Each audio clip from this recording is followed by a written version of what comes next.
if you take a day off from the office, obviously someone will have to pick up your work and do it because you Yeah. can't keep the client Yeah. waiting. So that day, maybe you're not a great lawyer.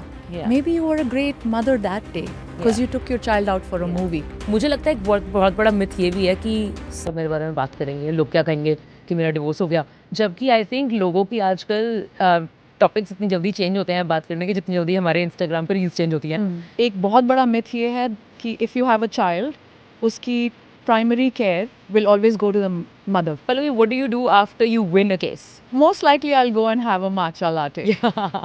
One of the reasons I chose law as a profession is because there was no end to learning. And that's what keeps you going, makes you happy. Exactly. Yeah. I mean, if my husband says, you can do it, it means the world to me because he is my partner. And if he's saying that to me, Yeah, the confidence that 100%. comes into me because of that, I don't think any other person can do.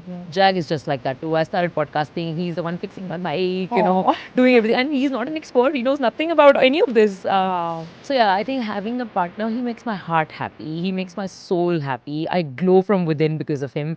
And the confidence. I So feel like I beautiful. can achieve the world because of the support that I've got from him. Oh, you guys are beautiful couple. So are you guys. I think we're very similar that way. And I wish everyone had that. Women take the first step when filing the divorce. So I think in my personal experience, if Dinesh and I are available, both of us are free, and a female client walks in, she most likely would want to see me.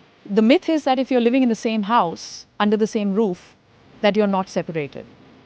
In some situations, court will take into account holistically how you were leading your lives. Were your lives separated in that sense, in the legal sense of separation? I'm sure you see it too. I see stories of females on daily basis where they've been beaten by their husbands, thappad maar diya raat ko, or stories that you don't want to hear. My heart goes out to those ladies. It hurts me to even see what girls are going through.